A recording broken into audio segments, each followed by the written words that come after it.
are going to see the chapter number 3, that is inheritance and variations. बघा बाळांनो, आज आपण काय बघणार? Chapter number 3, inheritance and variation. In this chapter we are going to see sex determination in honeybee. आता ह्या धड्यात आपण काय बघणार? Sex determination in honeybee. मराठीत आपण हनीबीला काय म्हणतो? मधमाशी. आता ही मधमाशी आपण बघायला गेलो तर मधमाशी 3 प्रकारचे असतात. क्वीन, वर्कर आणि ड्रोन्स. 3 प्रकारच्या मधमाशा असतात. क्वीन, वर्कर्स आणि ड्रोन्स. मग आता ह्याच्यामध्ये सेक्स डिटर्मिनेशन आपण म्हणतो. मग ह्यातले मेल कुठले आहेत आणि फिमेल कुठले आहेत, त्याची लाईफ सायकल कशी असते ते आधी थोडीशी बघूया. मग पुढे आपण त्याचा डिटर्मिनेशन कसं होतं हे आपण बघूया. How the sex determined in the honeybees we are going to see. Afterwards, first we are going to see how this queen, worker and drone is going to form. Now this is the, suppose this is the larva.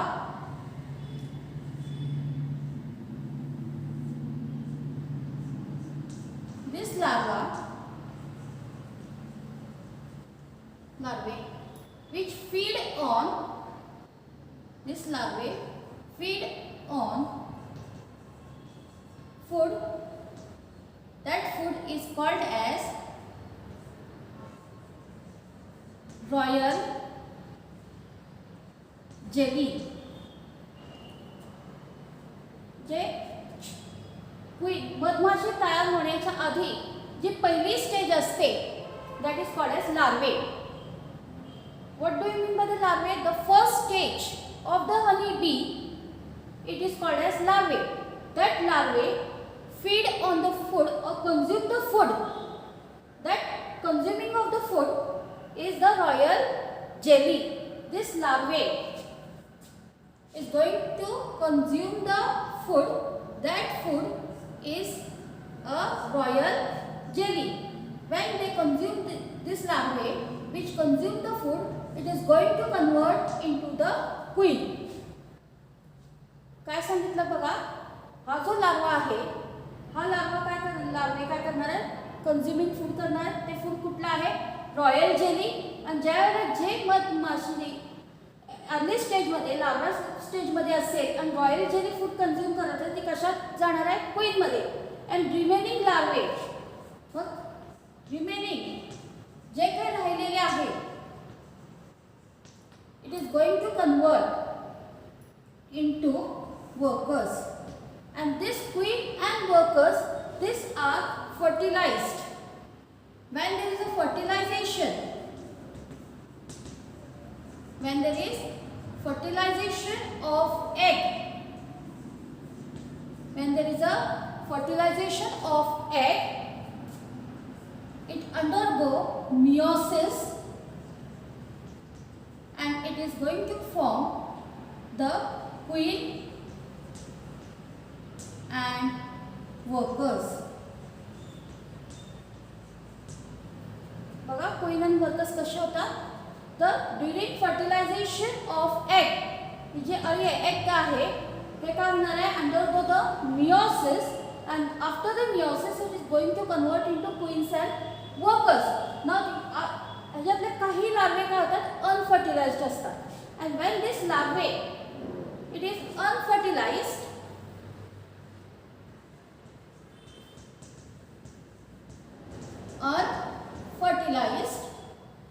when unfertilized egg is going to convert, unfertilized egg, it is going to convert into male, and this process is taking place. That is process is called as mitosis. And this unfertilized part, which is going to convert into a male, it is called as drones.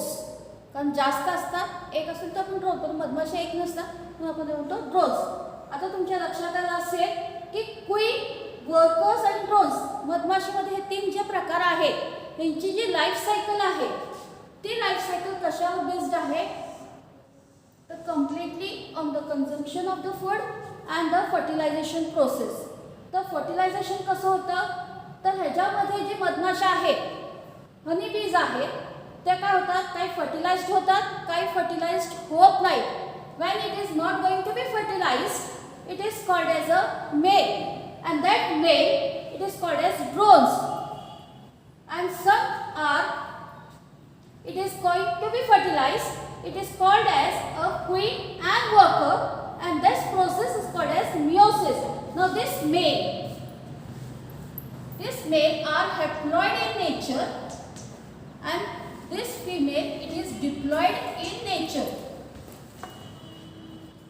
काय होतं बघा, queen काय आहे, diploid आहे, 2n = 32 chromosome numbers, आणि हे काय होतं, it is going to be haploid, n = 16, n = 16, n = 16. आणि काय झालं इथं, फर्टिलायझेशन झालेलं आहे, म्हणजे डिप्लॉइड काय झाला आहे, हॅप्लॉइड झालेला आहे. आता ह्याच्यातनं n = 16 जो हॅप्लॉइड क्रोमोझोम आहे आणि इकडे हॅप्लॉइड क्रोमोझोम आहे. आता मग ह्याच्यामध्ये जे फर्टिलाइज्ड होऊन जे काही मधमाशा असतील, जे अन्न घेणार आहेत, कुठलं घेणार आहेत, रॉयल जेली, तो कशात कन्वर्ट होणार आहे, क्वीनमध्ये, आणि राहिलेला आहे it is going to convert into workers. आता ह्याच्यामध्ये सुद्धा फर्टिलाइज नाही झालं, फर्टिलायझेशन नाही झालं की it is going to convert into drones, आणि ड्रोन्स काय हॅप्लॉइड आहे, म्हणून ह्या कंप्लीट ह्याला आपण काय म्हणतो, it is called as haplo diploid sex determination system. या सगळ्या ह्याला आपण काय म्हणतो, haplo diploid sex determination system. का म्हटलं haplo diploid sex determination system, कारण मेल काय आहे, हॅप्लॉइड आहे, आणि फिमेल काय आहे, डिप्लॉइड आहे. मग जे काही sex chromosomes, set of chromosomes आहेत, हा एक सेट आहे, हा एक सेट आहे. मग set of the chromosome which is going to be received from an individual, जे काही रिसिव्ड होतील ज्याला सेक्स डिटर्मिनेशन करताना, ज्याला जेवढे रिसिव्ड होतील, such type of sex determination, अशा प्रकारच्या सेक्स डिटर्मिनेशन आपण काय म्हणतो, haplo diploid sex determination system. ह्याला आपण का म्हटलेलं आता लक्षात, हे मी लाईफ सायकल इथं ड्रॉ केलेली आहे. लार्वा हे काढायचं नाही, तुमच्या पुस्तकात नाहीये. एक मला एक्सप्लेनेशन लक्षात आलं की तिथे लार्वा दाखवलाय. लार्वा म्हणजे लार्वे काय असतात, अळीसारखे असतात मधमाशीच्या स्टेजमध्ये. मग त्यावेळी ही लार्वी काय करते, तर मधमाशी तयार करताना ह्या 3 प्रकारे तयार होतात, क्वीन, वर्कर्स, ड्रोन्स. मग आता क्वीन कशी तयार होणार आहे, तर हे लार्वे काय करणार आहेत, अन्न घेणार आहेत. तर कुठली गोष्ट असेल तर जेवायला लागतंच. मग अन्न घेते, कंझ्युम करते, आणि तिकडे अन्न कुठलं घेते, रॉयल जेली घेते. रॉयल जेली घेतली ह्या अळीनं, ती कशात जाणार आहे, क्वीनमध्ये, आणि जे बाकीचे आहेत राहिलेले ते कशात कन्वर्ट होणार आहे, वर्कर्समध्ये. मग आता राहिलेले ह्याच्यातनं ही क्वीन काय होते, भरपूर आळ्या तयार करते आणि त्याच्यातून मधमाशा तयार होतात. पण ही क्वीन काही दिवसानं काय होते, डेड होते, मरते. मग ह्याच्यातला एखादा वर्कर तो परत कशात फीड करणार आहे, आणि रॉयल जेली, म्हणजे ह्याच्यातून एक वर्कर कशात रिप्लेस होणार आहे, क्वीनमध्ये होणार आहे. This worker is going to replace into queen, म्हणजे आधी ही क्वीन मेल्यानंतर हा वर्कर मधला क्वीनमध्ये होणार आहे. दुसरी क्वीन तयार होत नाही जोपर्यंत पहिली राणी मरत नाही, हे लक्षात ठेवा. ही राणी मेल्यानंतर हा वर्कर काय केलं पाहिजे, जेवण कशावर केलं पाहिजे, रॉयल जेलीवर. रॉयल जेलीवर हा लार्वेल केला की मग हा वर्कर क्वीनमध्ये होणार आहे. म्हणजे ही अशी सायकल काय होते, फिरत राहते.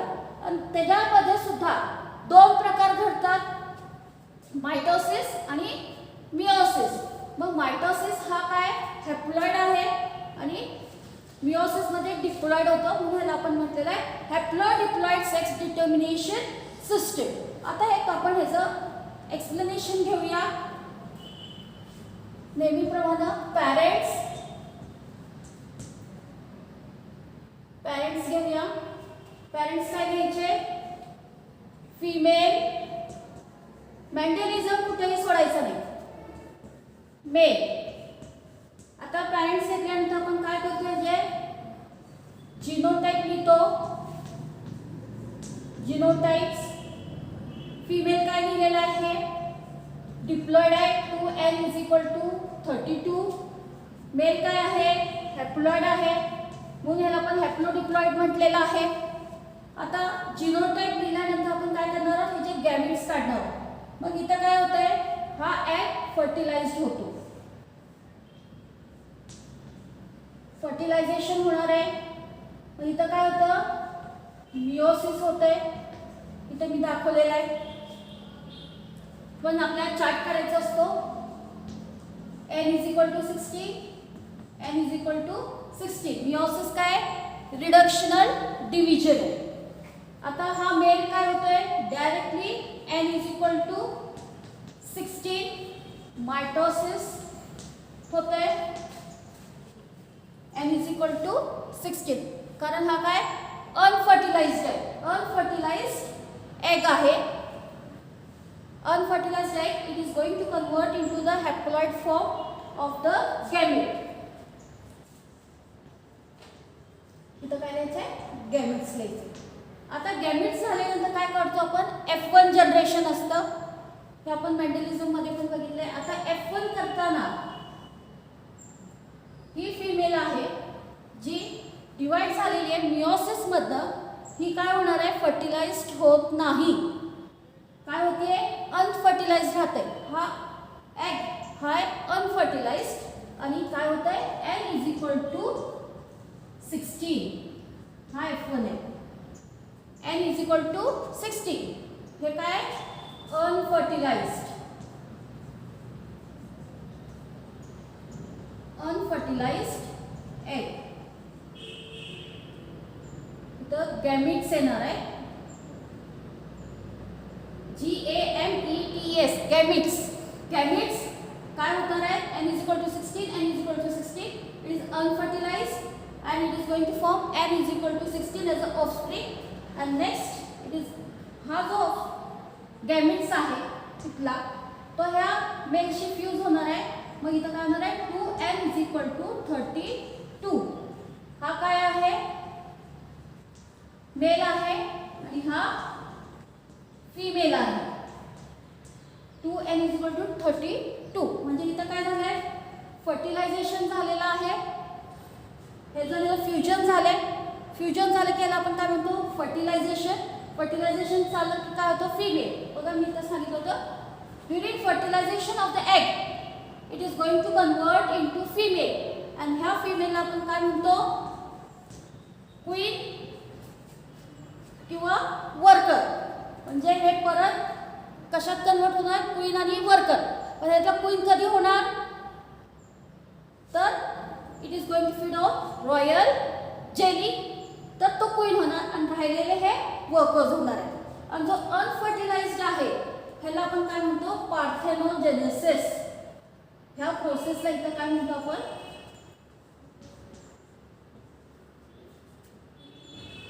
पार्थेनोजेनेसिस. पार्थेनोजेनेसिस आपण 11वीला बघितलेलं आहे. काही ह्याच्यात फ्रूट जे तयार होतं, बिया नसतात, मग विदाउट फर्टिलायझेशन जे फळ तयार होतं त्याला आपण पार्थेनोजेनेसिस म्हटलेलं आहे. तसं मधमाशींमध्ये सुद्धा काय होतंय, विदाउट फर्टिलायझेशन झालेलं आहे. तिथं फर्टिलायझेशन आहे का, नाही. म्हणजे हा भाग काय दिसतो आपल्याला, मेल कसा तयार होतो, विदाउट फर्टिलायझेशन. आणि ह्या मेलला आपण काय म्हटलेलं आहे, ड्रोन्स. आणि फिमेलला क्वीन आणि वर्कर. मग ह्या पद्धतीने हा जो चार्ट आहे, ह्या चार्टचं नाव आहे सेक्स डिटर्मिनेशन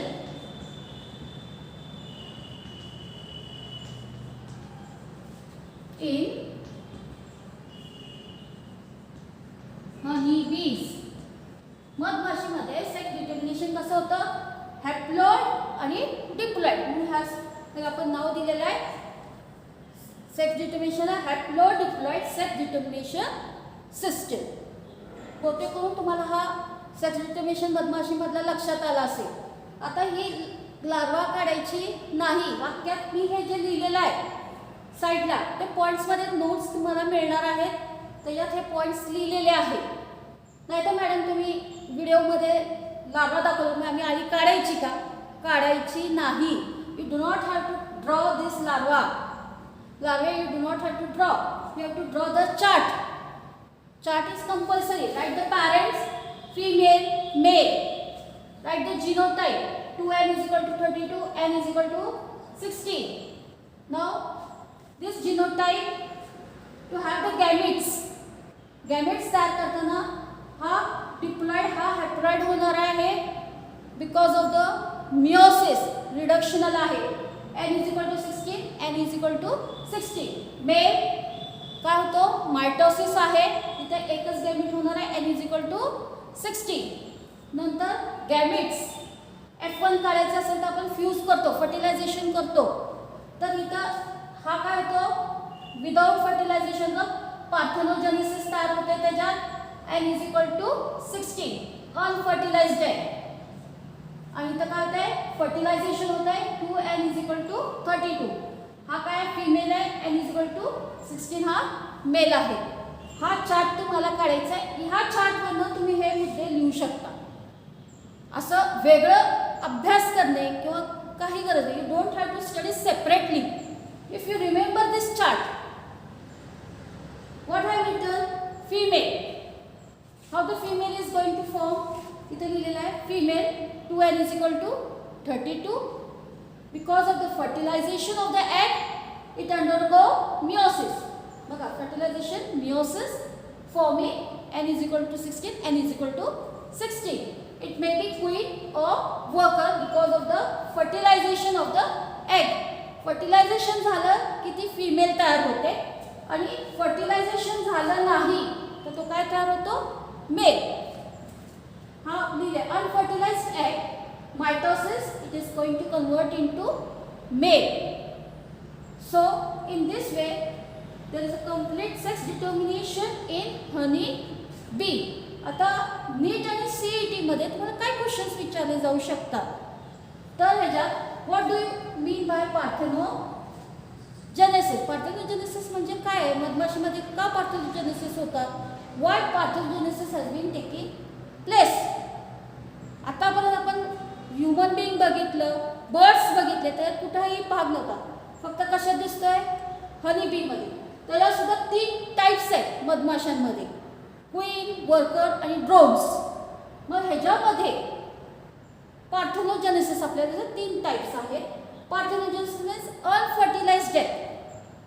पार्थेनोजेनेसिसचा अर्थ काय unfertilized egg is going to form a offspring that is male, therefore it is called as parthenogenesis. female किती आहे diploid. मेल काय आहे haploid.